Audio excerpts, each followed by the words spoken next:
6 personajes de televisión, cada uno con diferentes motivaciones profesionales. A pesar de los distintos niveles de experiencia, ninguno de estos individuos esperaba que pudieran ocurrir las peores cosas en su línea de trabajo. Las cámaras continuaron rodando a medida que cada situación se deterioraba. Era el 14 de febrero de 2017 en el lago Minnetonka, Minnesota. Las condiciones matutinas mostraron cielos parcialmente nublados con una temperatura de 28 grados Fahrenheit y vientos ligeros del noroeste. El Servicio Meteorológico Nacional había registrado fluctuaciones de temperatura inusuales durante la semana anterior, con máximas diurnas alcanzando los 45 grados Fahrenheit, seguidas de mínimas nocturnas que caían a 15 grados Fahrenheit. Estos cambios de temperatura han creado formaciones de hielo inestables en todo el sistema lacustre, particularmente cerca de las áreas costeras donde manantiales subterráneos cálidos se alimentan en el lago. David Kellerman, de 28 años, era reportero del clima los fines de semana para un canal local de cable. Había tomado el puesto hacía 8 meses para pagar préstamos estudiantiles de su título en meteorología. La experiencia profesional de Kellerman se limitaba a transmisiones meteorológicas estándar desde el estacionamiento de la estación, sin experiencia previa reportando desde cuerpos de agua cubiertos de hielo. Fue pasado por alto para el puesto principal de meteorólogo 2 veces y estaba intentando demostrar sus capacidades de reportaje de campo a través de transmisiones al aire libre cada vez más ambiciosas. Más tarde, los miembros de la familia confirmaron que Kellerman no sabía nadar, un hecho que nunca había revelado a su empleador. Esta información no estaba incluida en sus registros de empleo y no se había realizado ninguna evaluación de capacidad de natación durante la contratación. A las 6:45 de la mañana, Kellerman llegó al acceso público del lago Minnetonka con el operador de cámara Anthony Dane y la técnico de sonido Lisa Park. Los pescadores de hielo locales advirtieron al equipo sobre las peligrosas condiciones del hielo cerca de la orilla, donde los manantiales cálidos creaban formaciones inestables. Los pescadores recomendaron mantenerse al menos a 100 metros de la orilla y aconsejaron probar el grosor del hielo antes de colocar el equipo. Kellerman desestimó las advertencias, afirmando que la cámara necesitaba colocarse más cerca de la orilla para una mejor composición de la toma. Expresó confianza en su capacidad para evaluar la seguridad del hielo basado en la inspección visual y su formación meteorológica, a pesar de no tener experiencia práctica con las condiciones del hielo. La transmisión en vivo comenzó a las 7:23 de la mañana, durante el segmento del clima del programa matutino. Kellerman se posicionó a 25 metros de la orilla, donde el grosor del hielo medía solo 5 centímetros sobre agua en movimiento, muy por debajo del grosor mínimo recomendado comúnmente para soportar a una persona. A las 7:31 de la mañana, mientras usaba un taladro de hielo para demostrar la medición del grosor del hielo, Kellerman pisó hielo que parecía sólido pero que había sido debilitado severamente por actividad de manantiales subterráneos. El hielo cedió inmediatamente, creando una ruptura de aproximadamente 1 metro de diámetro. Dane informó haber escuchado un sonido agudo de crujido antes de que Kellerman desapareciera por la superficie del hielo. La cámara de Dane capturó la expresión confundida de Kellerman antes de que cayera por la sección de hielo comprometida. Kellerman salió a la superficie una vez, jadeando e intentando agarrarse al borde del hielo. Sin embargo, su abrigo de invierno pesado y sus botas rápidamente absorbieron agua y lo arrastraron debajo de la superficie. En cámara, él salió a la superficie una vez y soltó un jadeo agudo antes de sumergirse de nuevo. El personal de rescate señaló más tarde que el patrón era consistente con el shock por agua fría, contribuyendo a una rápida inhalación de agua. Dane contactó a los servicios de emergencia a las 7:33 de la mañana mientras la transmisión continuaba. El equipo de rescate acuático llegó a las 7:48 de la mañana con equipo para agua fría y localizó a Kellerman a las 8:02 de la mañana, aproximadamente a 15 pies del punto de ruptura, atrapado debajo de la capa de hielo. Fue llevado a la orilla donde los paramédicos comenzaron procedimientos de reanimación cardiopulmonar y de recalentamiento utilizando los protocolos estándar para la hipotermia. Los esfuerzos continuaron durante 12 minutos sin señales de recuperación. Kellerman fue declarado muerto a las 8:15 de la mañana después de que los intentos de resucitación fallaran. La transmisión mostró partes de la recuperación hasta que la tripulación fue guiada de regreso a la orilla. Posteriormente, una revisión confirmó que el hielo delgado y debilitado por la primavera había cedido bajo su peso. Era el 15 de mayo de 2016 en Riverside Park en Tulsa, Oklahoma. Las condiciones de la mañana mostraban cielos despejados con una temperatura de 72 grados Fahrenheit y vientos ligeros del suroeste. Las recientes tormentas de primavera trajeron lluvias intensas y vientos sostenidos fuertes a la región, causando daños significativos a los árboles en todo el sistema de parques de Tulsa. Amanda Sterling, de 38 años, era una corresponsal de naturaleza que había pasado de trabajar como guardaparques a transmitir en televisión hace 2 años. La experiencia de escalada de Sterling consistía en actividades recreativas básicas sin entrenamiento profesional, en sistemas de cuerda técnica o técnicas de arboricultura requeridas para operaciones de escalada comercial. A las 7:30 de la mañana, Sterling llegó al parque Riverside con el camarógrafo Pete Wilson. Sterling eligió un gran roble por su apariencia fotogénica y cercanía a las áreas de estacionamiento. Sin embargo, el árbol mostraba sutiles signos de daño reciente por tormenta que no eran inmediatamente aparentes sin una inspección cercana por parte de arboristas calificados. Los registros de mantenimiento del parque revelaron más tarde que el roble había sido marcado para una evaluación profesional y posible remoción debido a la podredumbre interna descubierta durante las inspecciones de seguridad de rutina. Las etiquetas de advertencia habían sido cubiertas por el crecimiento del follaje de primavera y no eran visibles durante la selección del sitio de Sterling. Sterling estaba usando equipo de escalada prestado de un grupo de escalada recreativa en lugar de equipo profesional de arborista. El equipo no había sido inspeccionado profesionalmente y mostraba signos de desgaste, incluidas fibras de cuerda deshilachadas y hardware desgastado.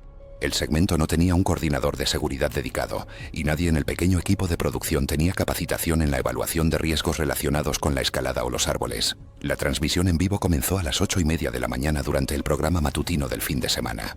Sterling se colocó en una rama aproximadamente a 35 pies del suelo para demostrar técnicas de escalada y procedimientos de seguridad.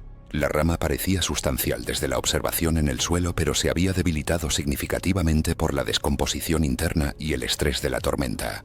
La cuerda de escalada de Sterling estaba atada a una rama comprometida en lugar del tronco principal, violando los principios fundamentales de seguridad para escalar árboles. A las 8:47 de la mañana, mientras se reposicionaba para obtener un mejor ángulo de cámara, el peso de Sterling hizo que la rama comprometida excediera sus límites estructurales. Wilson informó haber escuchado un fuerte crujido antes de que la rama se rompiera completamente en su punto de unión. La cámara de Wilson capturó la caída de Sterling mientras golpeaba varias ramas más pequeñas durante el descenso antes de impactar con el suelo de cabeza. Las ramas más pequeñas no proporcionaron una desaceleración significativa, pero causaron trauma adicional durante la caída. La cabeza de Sterling golpeó raíces de árboles expuestas y rocas en la base del roble con una fuerza tremenda. La cámara de Wilson continuó grabando mientras Sterling permanecía inmóvil, sin signos de movimiento voluntario o respuesta. Wilson contactó a los servicios de emergencia a las 8:49 de la mañana mientras continuaba la transmisión en vivo. Los paramédicos llegaron a las 9:03 de la mañana y encontraron a Sterling inconsciente, sin pulso y sin respiración espontánea. Notaron lesiones significativas en la cabeza y ninguna reacción a las verificaciones neurológicas básicas. Los paramédicos intentaron procedimientos de resucitación durante 15 minutos, utilizando técnicas avanzadas de soporte vital. A pesar de una intervención agresiva, Sterling no mostró respuesta al tratamiento.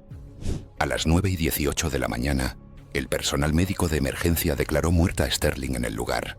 Un examen posterior confirmó que las lesiones mortales fueron el resultado de una caída de 35 pies, con el impacto contra las raíces expuestas en la base del roble causando daños catastróficos en su cráneo y estructuras espinales superiores. La transmisión en vivo continuó durante la respuesta mientras los equipos trabajaban alrededor del árbol, y los espectadores vieron la cámara moverse de nuevo hacia la posición en el suelo una vez que Wilson fue guiado lejos del área. Después de varios minutos de imágenes limitadas que mostraban solo la base del árbol y al personal de rescate moviendo el equipo, la estación terminó silenciosamente el segmento y volvió a la programación de estudio.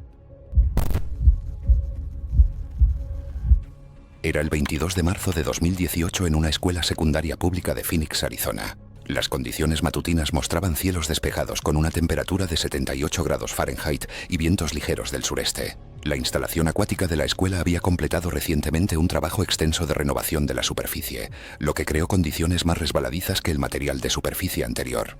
Rebecca Martínez, de 44 años, era la entrenadora de natación de la escuela y realizaba una transmisión educativa en vivo para el canal de acceso público local durante la Semana Nacional de Seguridad Acuática. Martínez había estado tomando medicamentos recetados para el dolor crónico de espalda que incluían advertencias sobre posibles efectos en el equilibrio y la coordinación. A la 1:30 de la tarde, Martínez llegó a la instalación de la piscina con el operador de cámara Mark Thompson. El área de la piscina contenía varios peligros de mantenimiento que no habían sido asegurados adecuadamente tras recientes trabajos de construcción, incluyendo un panel de distribución eléctrica temporal situado cerca del área de la piscina, que contenía conexiones eléctricas de 240 voltios. El panel eléctrico había quedado energizado para alimentar los sistemas de la piscina durante el periodo de transición entre la finalización de la construcción y la inspección eléctrica final. Se había colocado en un lugar inseguro cerca de la piscina y aún no había pasado los controles de seguridad finales. Varios miembros del personal recordaron más tarde haber notado humedad acumulándose a lo largo de las juntas de la cubierta durante toda la mañana, probablemente debido a la condensación y la humedad residual atrapada en el área cerrada de la piscina.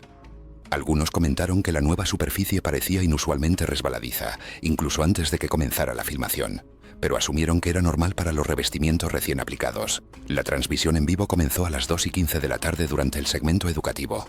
Martínez se posicionó cerca del borde de la piscina para demostrar técnicas adecuadas de seguridad al borde de la piscina y métodos de supervisión. A las 2:28 de la tarde, mientras caminaba hacia atrás por la cubierta de la piscina para demostrar la posición correcta para la supervisión del socorrista, Martínez pisó una sección mojada de la cubierta recién renovada. El revestimiento de la superficie se volvió muy resbaladizo al mojarse, haciendo que sus pies se deslizaran de debajo de ella. Martínez cayó hacia atrás y golpeó el panel de distribución eléctrica temporal con mucha fuerza. El impacto hizo que ella hiciera contacto con conexiones eléctricas expuestas de 240 voltios, resultando en una electrocución inmediata mientras la corriente eléctrica pasaba a través de su cuerpo hacia la plataforma de la piscina conectada a tierra. La cámara de Thompson capturó el momento del contacto eléctrico, cuando el cuerpo de Martínez se convulsionó por la descarga eléctrica. El sonido de las descargas eléctricas se escuchó a través del sistema de audio de transmisión y la cámara capturó las chispas visibles. Thompson instintivamente retrocedió cuando las chispas se intensificaron, y la transmisión mostró brevemente una vista desenfocada de la cubierta mientras la cámara se movía en sus manos. Un fuerte chasquido del panel resonó en la instalación cerrada, y varios estudiantes cercanos se estremecieron al escuchar el sonido mientras la iluminación en el área parpadeaba. El contacto eléctrico causó daños visibles por quemadura, y Martínez colapsó inmediatamente cuando su cuerpo se volvió flojo por la descarga. La corriente de 240 voltios fue suficiente para causar lesiones eléctricas fatales en segundos, llevando a la pérdida inmediata de la consciencia. Thompson pidió ayuda a Tim a las 2:30 de la tarde, y los respondedores que llegaron primero se enfocaron en asegurar el peligro eléctrico en lugar de comenzar el tratamiento inmediato. Se cortó la electricidad en el área antes de que alguien pudiera acercarse a Martínez de manera segura.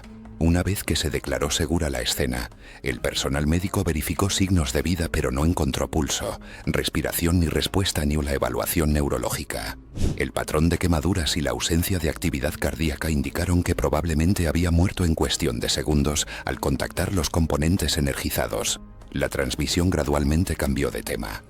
Mientras los equipos acordonaban la cubierta y comenzaban a documentar la disposición del equipo. El personal de la instalación restringió el acceso a toda el área de la piscina y una revisión posterior confirmó que la combinación de la cubierta recién resurgida y el panel temporal energizado creó las condiciones fatales.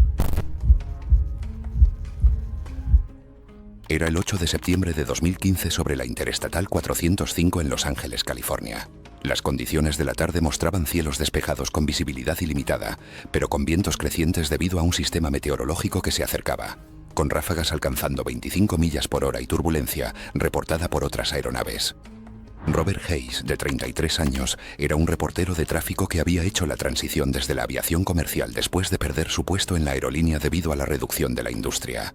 Hayes había estado haciendo reportes de tráfico durante 18 meses y era conocido por volar a altitudes más bajas de las recomendadas para capturar imágenes dramáticas.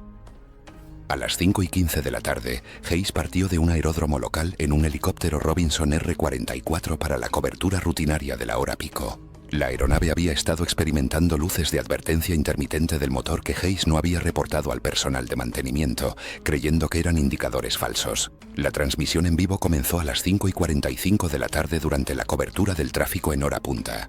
Hayes estaba proporcionando actualizaciones mientras volaba a 400 pies por encima del cruce de la Interestatal 405 y la Interestatal 10, significativamente por debajo de la altitud mínima recomendada para las operaciones de informes de tráfico. El Robinson R-44 requiere un mínimo de 500 pies de altitud para una autorrotación exitosa en condiciones ideales. La altitud de operación de Hayes de 400 pies ofrecía un margen insuficiente para procedimientos de emergencia, especialmente en un entorno urbano con obstáculos y opciones de aterrizaje limitadas. A las 5:52 de la tarde, mientras maniobraba en condiciones de viento racheado para capturar imágenes de un accidente de tráfico, Hayes experimentó una falla completa del motor durante la maniobra. Evaluaciones posteriores de los componentes recuperados indicaron que el motor había sufrido daños internos críticos que causaron la pérdida de potencia durante la maniobra. A la baja altitud a la que operaba Hayes, la repentina pérdida de empuje del motor no dejó ninguna oportunidad práctica para establecer una autorrotación controlada. Testigos que monitoreaban la transmisión informaron sobre una breve transmisión de emergencia, señalando una falla en el motor justo antes de que el helicóptero comenzara un rápido descenso sin control. La transmisión terminó abruptamente, y la transmisión en vivo mostró al helicóptero descendiendo demasiado rápido para cualquier intento de recuperación. La combinación de baja altitud, turbulencia y el entorno urbano dejó insuficiente tiempo y espacio para una autorrotación exitosa. Múltiples cámaras de tráfico basadas en tierra capturaron el descenso descontrolado del helicóptero hacia el concurrido corredor de la Interestatal 405. Las imágenes mostraron a Hayes realizando movimientos de control durante el descenso, pero la baja altitud y el diseño urbano no dejaron opciones viables de aterrizaje de emergencia. El helicóptero chocó contra una estructura de soporte de paso elevado de concreto durante el descenso descontrolado. El impacto ocurrió a las 5:54 de la tarde y fue capturado en vivo por las cámaras de tráfico que alimentan la cobertura de la hora pico de la estación. La estructura de soporte de concreto fue diseñada para resistir impactos de vehículos, pero creó un obstáculo inamovible para la aeronave descendente. El impacto rompió el sistema de combustible y un incendio comenzó a arder alrededor de los restos. Los equipos de emergencia llegaron a las 6:02 de la tarde y encontraron a Hayes con heridas incompatibles con la supervivencia. Un examen posterior confirmó que Hayes murió por un trauma contundente masivo durante el impacto a alta velocidad con la estructura de soporte de concreto. Varias cámaras de tráfico continuaron transmitiendo humo y escombros esparcidos por la carretera, hasta que los socorristas bloquearon los carriles circundantes y redirigieron las cámaras lejos de los restos. Después de que la última transmisión de cámara se alejó del lugar del accidente, la estación pasó al siguiente segmento en vivo. La secuencia de eventos indicó que la falla repentina del motor a baja altitud no dejó opciones utilizables para un descenso de emergencia, haciendo el impacto inevitable una vez que el helicóptero comenzó a perder sustentación. Fue el 4 de julio de 2017 en Sacramento, California, en un pequeño espacio al aire libre. Las condiciones de la mañana mostraron cielos despejados con una temperatura de 82 grados Fahrenheit y vientos ligeros del suroeste. El Servicio Meteorológico Nacional había emitido un aviso de calor para el Valle de Sacramento, con temperaturas previstas de 104 grados Fahrenheit para media tarde. Thomas Mitchell, de 51 años, era un expropietario de restaurante que había perdido su negocio por quiebra hace 6 meses. Mitchell apareció en un programa matutino para mostrar técnicas de parrilladas del Día de la Independencia como parte de la programación festiva. Su experiencia en restaurantes incluía amplia cocina comercial, pero una experiencia limitada con equipos de propano para exteriores. Los preparativos para el festivo estaban en marcha en todo el parque, con los primeros grupos de picnic asentándose cerca del río a medida que subían las temperaturas. Las superficies metálicas alrededor de las áreas de cocina ya se habían calentado, y algunos visitantes recordaron más tarde un leve olor a combustible cerca de la parrilla, suponiendo que provenía de la cocción normal al aire libre. A las 8:30 de la mañana, Mitchell llegó al área del evento con la presentadora del programa matutino Jennifer Adams y el camarógrafo Steve Wilson. Mitchell estaba usando un tanque de propano que se había caído durante el transporte, creando daños internos en el regulador de presión que no eran visibles a través de una inspección externa. El regulador de presión había sufrido daños internos que afectaban su capacidad para mantener niveles de presión adecuados y prevenir la acumulación peligrosa de gas. Mitchell había intentado reparaciones usando componentes de ferretería en lugar de partes profesionales de equipos de propano diseñadas para la aplicación específica. La transmisión en vivo comenzó a las 9 de la mañana, durante la programación de vacaciones. Mitchell se posicionó en una gran parrilla al aire libre para demostrar técnicas de sazonado y métodos de cocción para barbacoas de vacaciones. A las 9:17 de la mañana, mientras encendía la parrilla para su demostración, el regulador de presión dañado permitió que el propano no quemado se acumulara dentro de la carcasa de la parrilla. Cuando Mitchell activó el sistema de encendido, el gas se incendió en una súbita llamarada que se extendió hacia afuera desde la parrilla. La ignición causó una rápida explosión de llamas que envolvió a Mitchell e incendió su ropa, produciendo una breve columna de fuego alrededor del área de la parrilla. La cámara de Wilson capturó el momento en que el fuego repentino estalló, y el frente de llamas empujó a Mitchell hacia atrás desde la parrilla mientras su ropa se incendiaba. Las llamas se extendieron rápidamente por su camisa y brazos, y los visitantes del parque dudaron en acercarse hasta que el fuego disminuyó lo suficiente como para usar extintores. Cuando las llamas finalmente disminuyeron, Mitchell permaneció inmóvil junto a la parrilla, su ropa reducida a tela carbonizada y su piel mostrando un extenso daño por quemaduras. Adams mantuvo su distancia mientras varios visitantes salpicaban con cautela agua embotellada sobre el concreto cerca de la parrilla, sin estar seguros de si quedaba calor atrapado dentro de la estructura. Wilson continuó filmando desde varios pasos atrás mientras el humo delgado se dispersaba por el área de cocina y los grupos de picnic circundantes se alejaban. Los respondedores llegaron minutos después e inmediatamente evaluaron la condición de Mitchell, pero no encontraron signos de movimiento ni ninguna condición recuperable. Con el área todavía irradiando calor y los patrones de quemaduras extendiéndose por el concreto, los equipos se concentraron en asegurar el equipo y aislar los fragmentos del tanque de propano antes de cubrir el cuerpo de Mitchell. La transmisión cambió de enfoque una vez que la parrilla fue acordonada y el equipo fue trasladado detrás de la línea de seguridad. Una inspección posterior confirmó que se había acumulado propano dentro del alojamiento de la parrilla debido al regulador de presión dañado, y la ignición de ese gas atrapado causó el fuego instantáneo que envolvió a Mitchell casi al instante. Era el 31 de diciembre de 2016, en un área de eventos junto al río en Louisville, Kentucky. Las condiciones de la tarde mostraban cielos parcialmente nublados con una temperatura de 38 grados Fahrenheit y vientos ligeros del sureste. Las lluvias recientes habían saturado las condiciones del terreno donde se habían instalado los cimientos temporales del escenario para la celebración de Año Nuevo. Michael Torres, de 29 años, era un gerente de escenario contratado 3 días antes cuando el gerente original renunció por preocupaciones de seguridad. Torres tenía poca experiencia con instalaciones temporales a gran escala. La técnica de iluminación Sarah Kim, de 24 años, estaba trabajando en su primer gran evento al aire libre y no estaba familiarizada con los sistemas de escenarios temporales. Ya había comenzado a reunirse gente en todo el parque a pesar del clima frío, y el personal estaba moviendo cajas de equipo y cables por el suelo húmedo mientras preparaban el programa de medianoche. Varios trabajadores recordaron más tarde haber visto pequeñas áreas de agua estancada cerca de los soportes del escenario, pero asumieron que era típico después de las lluvias recientes. El escenario temporal medía unos 40 pies de ancho y 30 pies de profundidad, sostenido por una plataforma elevada aproximadamente 20 pies sobre el suelo. La estructura había sido construida utilizando materiales que cumplían con los requisitos mínimos del código, pero había sido diseñada bajo importantes limitaciones de tiempo y presupuesto. Las lluvias recientes habían comprometido las condiciones del suelo y reducido la estabilidad de los cimientos. Una revisión posterior de las notas de construcción indicó que los soportes del escenario no estaban diseñados para soportar el peso total del equipo de iluminación, sistemas de sonido y personal presente durante la transmisión. El peso total del equipo superó la capacidad de diseño bajo las condiciones del suelo comprometido. La transmisión en vivo comenzó a las 11:58 de la noche durante la cuenta regresiva para la medianoche. Torres estaba dirigiendo los ajustes finales de iluminación, mientras que Kim operaba los sistemas de posicionamiento de equipos aéreos en la plataforma del escenario. A las 11:59 de la noche, mientras los dos trabajadores ajustaban los arrays de iluminación superiores, varias conexiones de soporte fallaron después de que el suelo empapado debajo de la plataforma se desplazara, causando que la estructura perdiera estabilidad. El coordinador del evento, Mike Stevens, informó haber escuchado fuertes sonidos de crujidos antes de que una sección de la plataforma del escenario colapsara. El colapso parcial provocó que Torres cayera aproximadamente 6 metros, junto con varias piezas de equipo de iluminación pesado. Un accesorio de iluminación de 90 kilogramos cayó con la sección que se derrumbaba y golpeó a Torres en la cabeza y el cuello, causando un trauma fatal inmediato. Él fue lanzado desde la sección que colapsaba, pero aterrizó en la parte estable restante del escenario, sufriendo lesiones graves, incluidas múltiples fracturas y trauma interno. Permaneció consciente pero gravemente herido.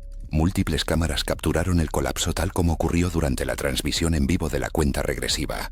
Los servicios de emergencia fueron contactados de inmediato mientras la transmisión en vivo continuaba mostrando los restos y los esfuerzos iniciales de respuesta. Los equipos de emergencia llegaron a las 12:07 de la madrugada con equipo adecuado para estabilizar la estructura dañada. Torres fue encontrado muerto en el lugar, habiendo fallecido instantáneamente por un trauma masivo en la cabeza causado por la caída de los equipos de iluminación.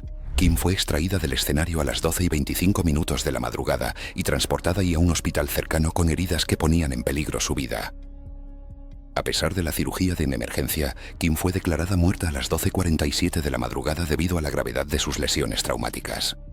Exámenes posteriores confirmaron que Torres murió por un trauma masivo en la cabeza causado por el impacto con un equipo de iluminación que cayó. Descubrimientos posteriores señalaron que las heridas fatales de Kim fueron consistentes con el trauma severo sufrido durante el fallo estructural. La transmisión en vivo capturó toda la secuencia desde el colapso inicial hasta las operaciones de rescate. Una revisión de datos de la estructura dañada mostró varias debilidades que probablemente contribuyeron al fallo. Los hallazgos sugirieron que el colapso fue el resultado de equipos sobrecargados en un terreno inestable y suavizado por la lluvia, dejando a ir ambos trabajadores sin posibilidad de escape una vez que la plataforma cedió. Gracias por mirar. ¿Quieres ver más? Haz clic en tu pantalla ahora.